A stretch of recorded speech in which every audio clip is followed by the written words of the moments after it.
How's it going, everybody? This is the Nitty Gritty. My name is Chad. With me, as usual, is Leonard. This is a show about wrestling, and every so often we do a thing here called Fever Dreams. And basically, it is a type of fantasy booking. We insert names of male wrestlers, female wrestlers, tag teams, gimmick matches, belts, managers, etc., into a random name generator. And we have created a makeshift card, and whatever names pop up, we then debate who will win said matches. Now, this is not the first time we have done this. We've been doing this for a couple years now, At least, yeah. several years now. And so, as such, we have kind of created our own little universe, and we already have some champions. And the last one we did, Leonard, was at the end of summer, Swelter Slam. Mm-hmm. And what came out of that are the following champions. The straight edge version of CM Punk is the Smoky Mountain U.S. Junior Heavyweight Champion. Our FDW Fever Dreams Wrestling Women's Champ is Awesome Kong. The FDW Tag Champs are the Mega Powers Foundation. And the FDW Galaxy Champion is Bruno Sammartino. Mm-hmm. And we will touch on some of the other results of Swelter Slam as we move along here. But just to give you an idea of what this is going to be like, we, have, it's not really a dark match. I didn't put that as a dark match, but we have an opening match, which is just 1 versus 1. However, there is going to be a special gimmick attached to it. But before we get to that, Leonard, if you have anything to add, go ahead. Otherwise, you can give your names of who you pulled. No, this is one of the more fun things that we do. And, I know we got a lot of matches to get through because we both want to try out a bonus match. So we'll get to it. So I usually, because we found it slows my computer down a lot, I generate right before we come on the air. So for this first match, I've got Rick Steiner versus TJ Perkins. Interesting. Rick Steiner. Oh, that might come into effect later. Interesting. TJ Perkins, for those who might not remember, was the winner of the Cruiserweight tournament that WWE did on their... Yeah, he had a gamer gimmick. And it was known as TJP at one point. Right. Yeah, he was hot there for, a cup of coffee. So the gimmick is a special winter-themed gimmick because we were recording this in the wintertime. Leonard, I created a bunch of cool winter gimmick matches that I input into the name generator. Okay. Some of the ones that didn't get picked, the Igloo of Death match did not get picked. The Snow Shovel match did not get picked. Let's see what else. The Bed of Salt match. That's a good one. Did not get picked, nor did what was another one? The snowplow parking lot brawl. So instead of surrounded by cars, the guys are surrounded by snowplows. That's a great one. Yeah, but what did get picked was the Glacier match, and that is, yes, you guessed it, a match on a glacier involving Glacier. I was going to say Glacier needs to do a run-in. Yep.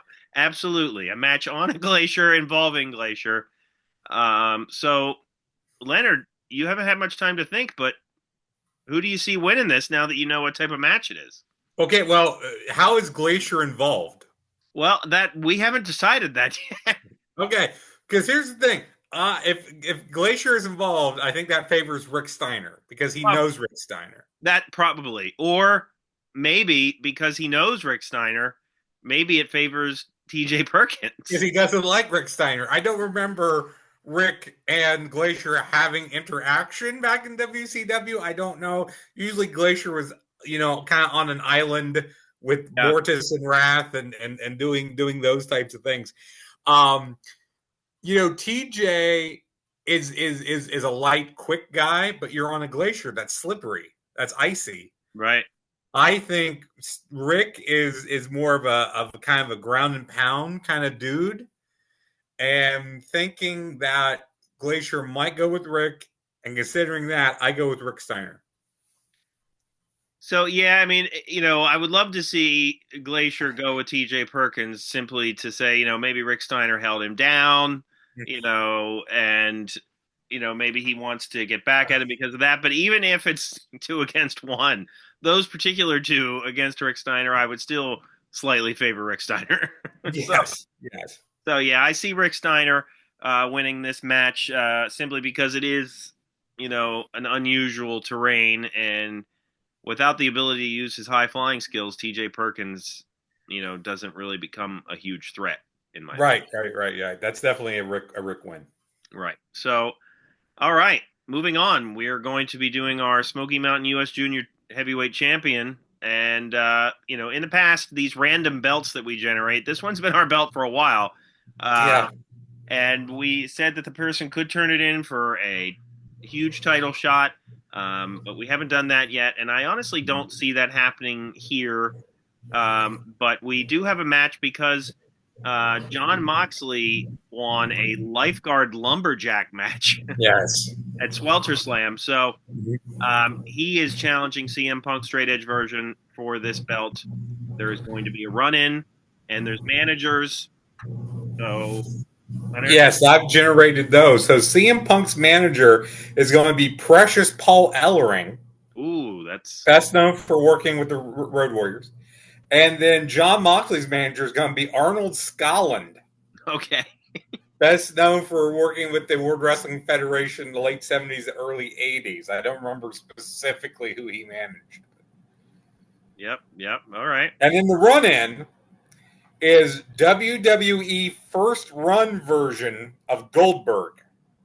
Ooh, interesting. Okay. Well, I mean, I definitely see a irritable Goldberg not favoring CM Punk at this era. This era of CM Punk is crucial. So right now, CM Punk in WWE is, according to everybody that we hear on the internet that's been there, he's matured now, he's mellow, he's fun to be around. I'm sure it's just very jubilant. But this era of CM Punk that we're talking about was not that way. So I would say Goldberg would favor Moxley in this. Do you agree with that? I think Goldberg would beat the shit out of both of them. Probably. I think he would just run in and jackhammer both of them and leave them lying. So you would call this match a draw? I think I would call this match a draw because of Goldberg interference, and I don't think Goldberg fits the weight limit for the U.S. Junior Championship. Well, no, it's not a lightweight title. Yeah. I could say usually when you say junior heavyweight or junior, it's considered a lightweight title. So, I think we might have to come back with a triple threat to decide this because I think Goldberg is going to come in. Now, with Goldberg, I don't think the managers play in a lot here. I think, again, I'm not too familiar with Scotland. I do think the Ellering would be a good strategist. I'm pretty sure Goldberg would have killed Arnold Scotland. Yeah, it would have probably beat up the managers as well. So my prediction is Goldberg lays out everyone breathing in this match. It's a no contest. No contest. Wow. Well, that might get some boos from our viewers, but that's what has to be done because I would say that that's a very logical conclusion of what would happen here. Boy, doesn't spell well, though, for the future of the Smoky Mountain U.S. Junior Championship if Goldberg is involved in the next match. I think he has to be. If he knocks everybody out, he has to be involved. Right. Yeah, well, we will see what happens. So the next match is a triple threat where I picked the names, and I was actually really excited about the names that came out of this. Okay. So we have Abyss from TNA versus Leatherface versus Bray Wyatt, the Wyatt family version of Bray Wyatt. That means it's not the Fiend. It's just Wyatt family version. Wow. That you could not have picked like three better. Even if you tried, even if you rigged it, you probably wouldn't have came up with those three names because those three names have similar are what I would put sort of in the creepy basket of gimmicks. who would, and it's just a regular triple threat. The regular triple threat, yeah. I mean, and in triple threat, technically there are no rules, uh, Yeah. but still, this is a hard one to decipher because you could make the argument for Bray Wyatt because he's held gold, and Hmm. not that Abyss hasn't, but Bray Wyatt has made it to the top of the mountain, and has a whole faction of guys behind him and all that kind of stuff. However, Leatherface is another level of hardcore. So if there are no rules, he will take advantage of that fact Hmm. in this match. So you're talking beds of nails, barbed wire, Chainsaw. chainsaw. Yeah, of course, duh. Um, so I don't know. I'm leaning more towards Leatherface here, but I don't know. Leonard, you might be able to sway me. Well, I definitely think Bray Wyatt is the bigger name here. I think he's the one probably with the most skill. I think he's in a logical booking situation, the guy that you would pick. Abyss is would be next in line there. I think just based on that. But I love the argument that you do make for Leatherface, given the situation, because I think Abyss and Bray Wyatt would start out just wrestling. Hmm. Leatherface is going to go get the chairs and the thumbtacks and the spiked baseball bats and whatever else he can find. And I think if he can turn that into a hardcore match, so if he can get them to wrestle his match, then I think that does favor Leatherface. And I like the idea of Leatherface winning in an upset and us bringing him back for something next time around. So while I initially would have went with Bray Wyatt, and I am not a big Bray Wyatt fan, I'm gonna go. I'm gonna agree with you. I'm gonna go with Leatherface. All right. Wow. Well, see, I thought you were going to go with Bray Wyatt there, but that's exciting. It's Uh, more interesting booking to do Leatherface. Absolutely, I agree. So Leatherface comes out with the victory. Mm-hmm. Um, so you know what? Before we get to our next match, Leonard, why don't you throw out your bonus match? My bonus match. So last time, and I forgot this on Swelter Slam, we did an intergender tag team match, Yeah. and that was fun. And that was won by Rick Rude and the Fabulous Moolah. So what I did was I generated another intergender match, and I want the winners to come back and face Rude and Moolah. Okay. Next time we do this, because I think I know what the match is going to be, and it is going to be epic.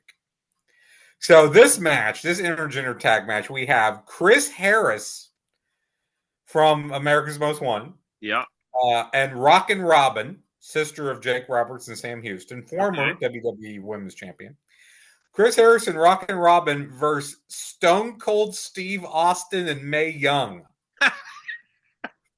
That that is an amazing tag team right there, and I mean, gosh, this is to me, near a squash. I would think. I mean, you have Austin in there with the Steve Weisers and Mae Young, who's probably tougher than everybody in this match.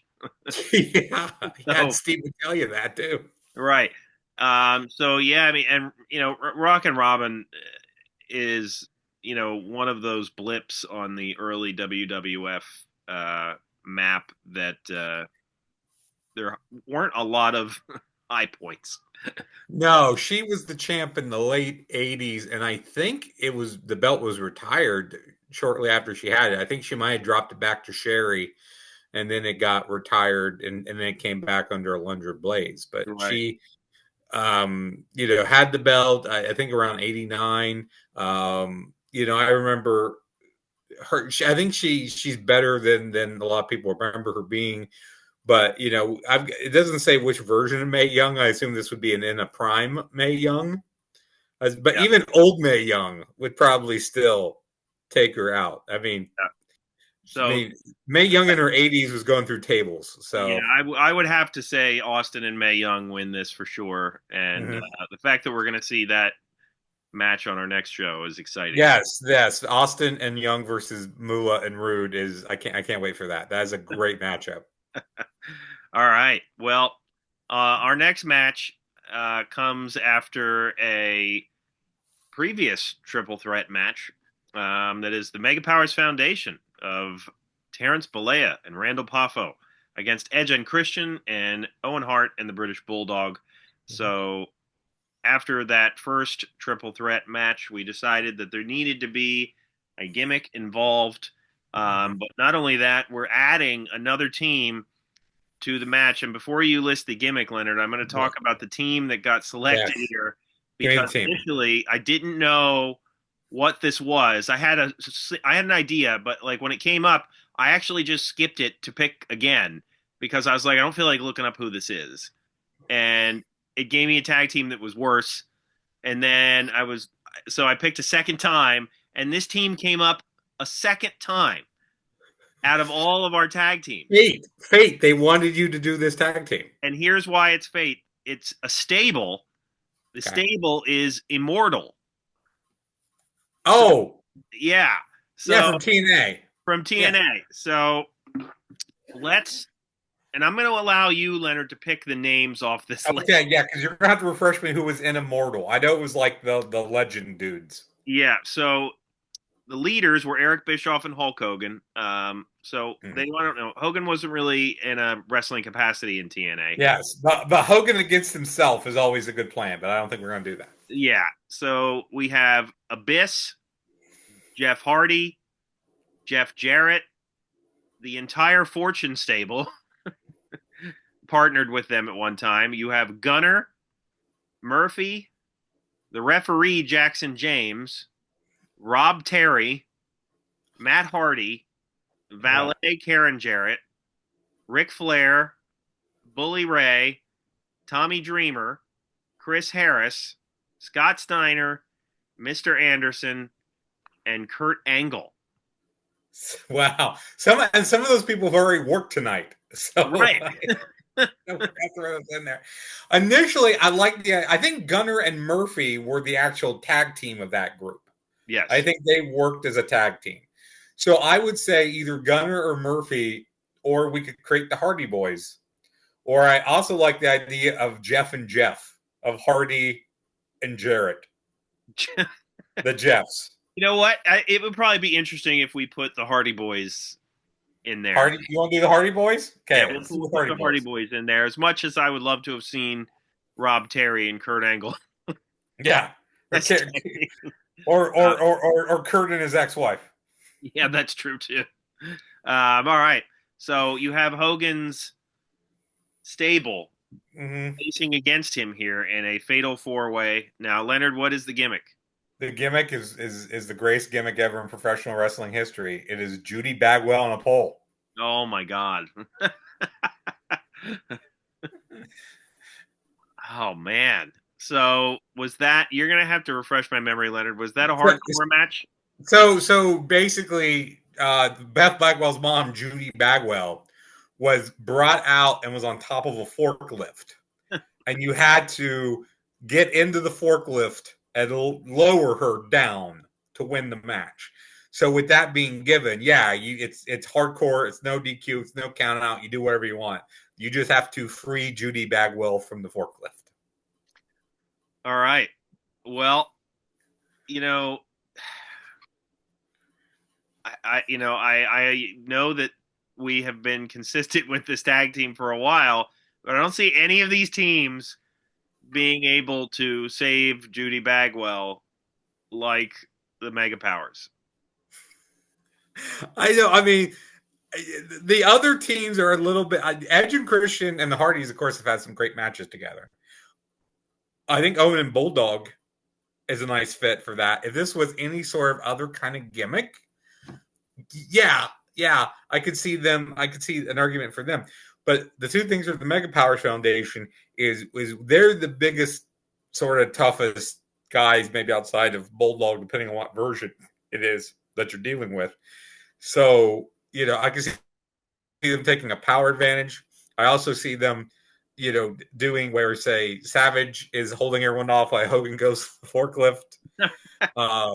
I can also say this very much feels like a match that the Mega Powers would leverage to get, because they're not doing ladders. They're not doing tables. They're Yeah, not doing you all think this this crazy. has some political motivations behind it then? They're not doing a scaffold match. They're not doing anything like that. So this definitely feels like something that the Mega Powers gimmicked for, or not gimmick, but protested for, or went Does with this that. mean that she joins the Mega Powers Foundation? That's exactly what I was going to say. I would say whoever frees Judy gets Judy. So I think Judith Bagwell joins the Mega Powers Foundation. I think that's a great idea. That means that they have two female valets. Then, Yes, Alexandra York, of course, and then well, Judith three. Then Mallon. Elizabeth Hewlett is. Oh yeah, she's also with them. So they've got as many women as Ric Flair Yeah. or So Steiner. Steiner had 3 women at one point. Yeah, but was it Medeja and Pamela Paulshock and one other that's one? true. Yeah, he So has. yeah, so they're in Scott's the Papa Pump levels here. Absolutely, and they are indeed immortal at this point in our universe. Yes. So they remain on top. The next match is a triple threat for the FDW Women's Championship, and Leonard has picked the names for that one. Yes, so this is good. So Awesome Kong is our champion. So she's going to be defending against Medusa and Jordan Grace. Ooh, that's interesting. That's interesting. Yeah. Oh man, so I lean in one way here because Jordan Grace is, right now is certainly on her way up. The sky's the limit. I really like her a lot, and there's not a ton that really enthuses me about WWE's product in general right now, but her being involved does. I hope that they don't sleep on her and have her kind of get run through the wood chipper for years before they decide to grant her a title. Because I think she's ready soon. She's been paying her dues in TNA for a long time. So I think, but she's not yet reached her peak. That's where I'm going. We have not seen the best of her just yet. So Awesome Kong versus Medusa on its own is a really good match. We know that Medusa, Alundra Blaze, whatever version you want to say, can work with ladies of any size. So yes, and of course had feuds with Bull Nakano and it was whoever Bertha Faye was. I know she also came from Japan. So yes, it has fought with larger ladies and has managed to do German suplexes on them and to show her strength against larger ladies like Awesome Kong. So yeah, so I see when it. I pulled those names, because typically I think Awesome Kong would probably be 99% of the names we would have pulled out of the hat. Yeah. But Medusa and Jordan Grace are 2 of the names I think have a legitimate shot against her. The thing is, with a triple threat, do they somehow cancel each other out? Well, I honestly see this going the way of other multi-person matches. I think that initially they would team up against Awesome Kong. Yes. Being the intimidating champion, and then maybe the two of them battle, and maybe Awesome Kong has one last rally at the end. But I see this going the way of Medusa. I think she is our new champion here. Medusa is certainly, I think, the most savvy, the most experienced.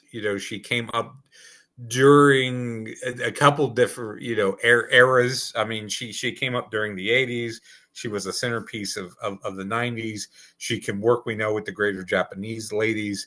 While Awesome Kong is big and tough, I think Medusa is tougher. She has hidden strength. I think this is probably going to come down to something where Awesome Kong is going to be dealing with Jordan Grace. Maybe she's going to get Grace up, something impressive like in a fireman's carry.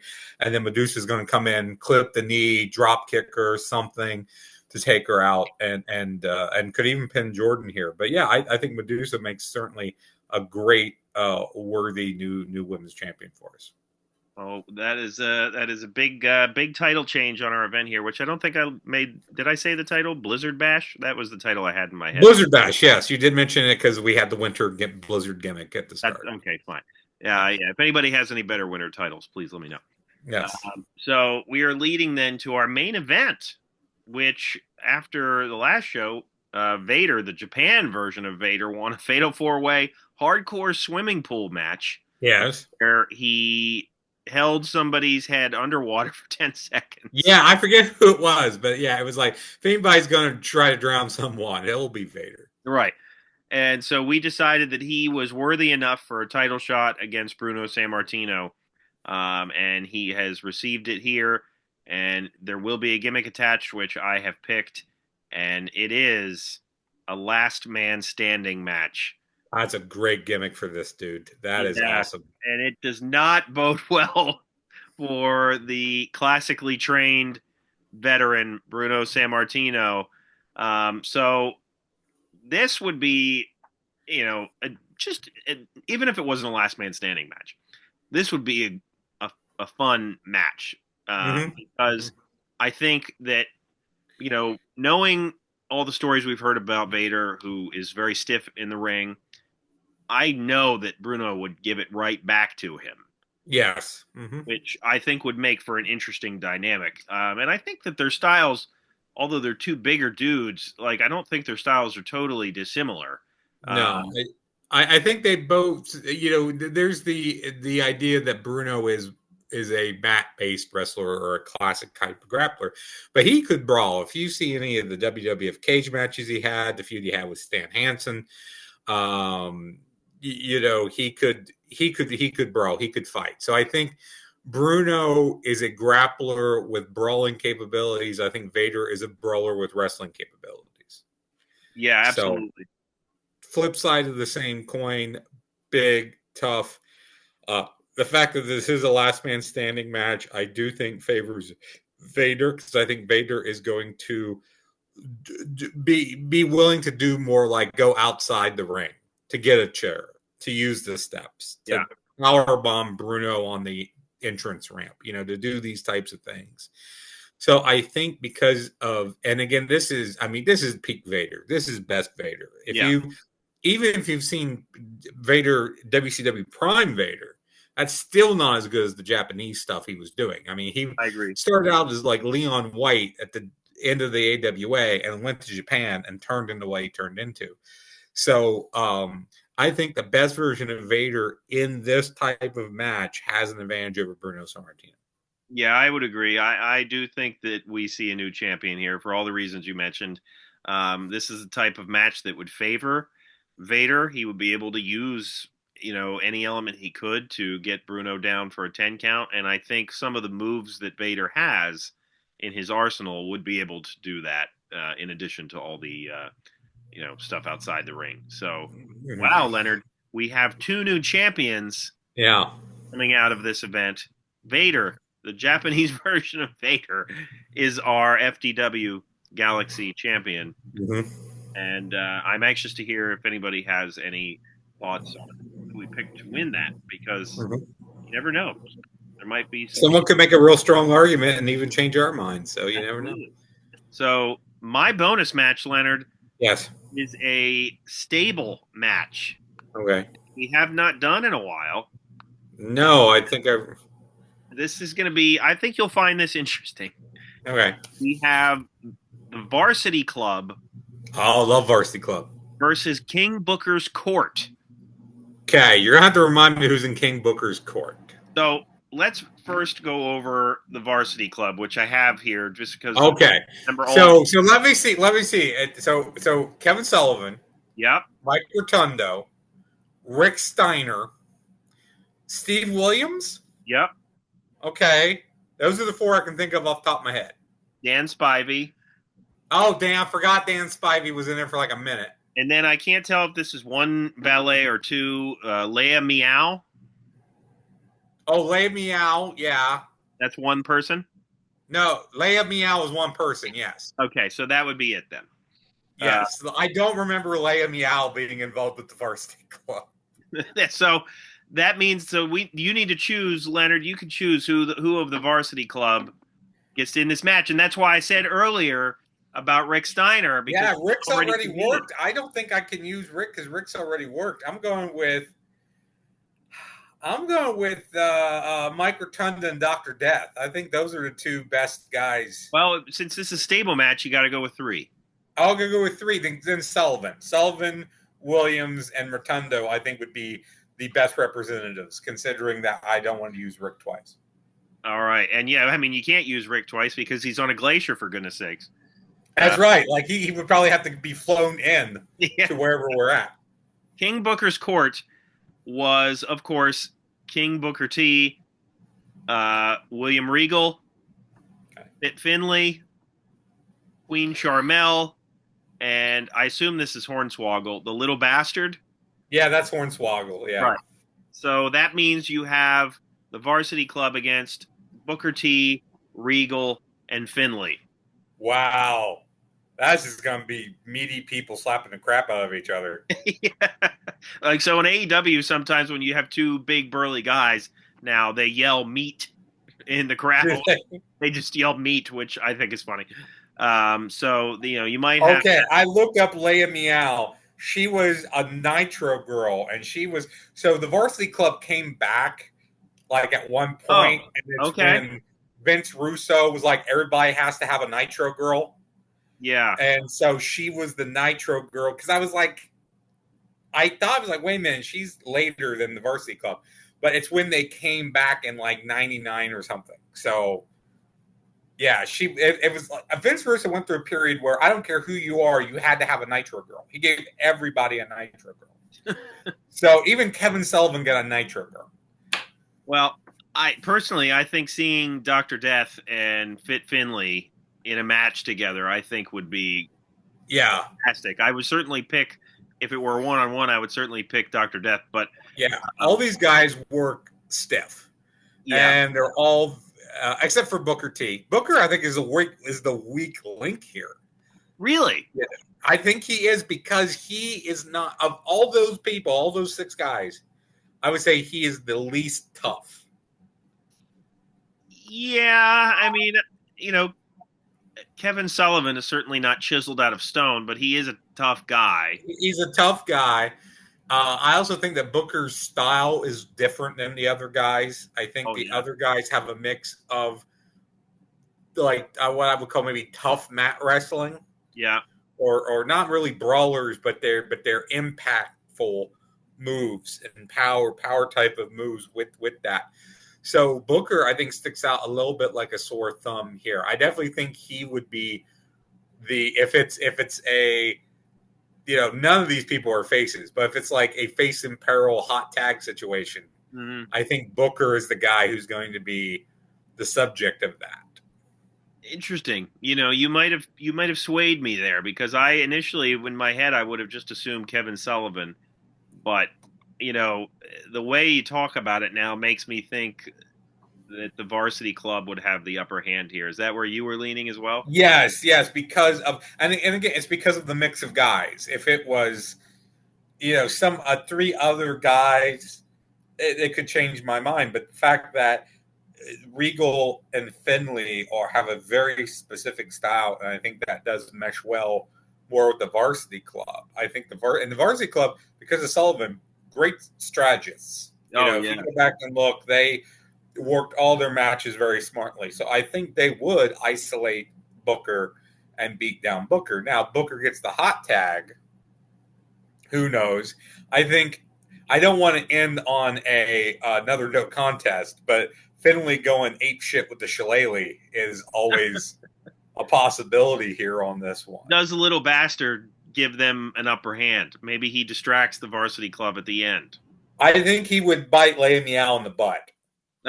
So that would be a non-factor then. as a distraction, I think he would go after her. Yeah, so, I'll pick the Varsity Club here. I think because with Dr. Death there, and I mean you have a very young, hot Mike Rotundo, in there, and. Yeah, I mean, it's peak Rotundo, it's peak Williams, it's peak Sullivan. Well, peak Sullivan probably would have been more in the 80s with the gimmick in Florida with, the devil gimmick type of thing. Right. would have been Pete Sullivan, but as a strategist, and I think that's just a unit that's been together more and has worked more than Booker's Court, which I didn't even remember was a thing. I remember he was the king of the ring and he had Queen Charmel, but I did not remember Finley and Regal being with him. We are going to have to. We'll do random match review if it exists of if there's a match with the entire King Booker's Court. Yeah, well, let's see if we can find one. I would definitely like to see that because I do not remember that. Like I'm like it just there has to be some random Raw match out there.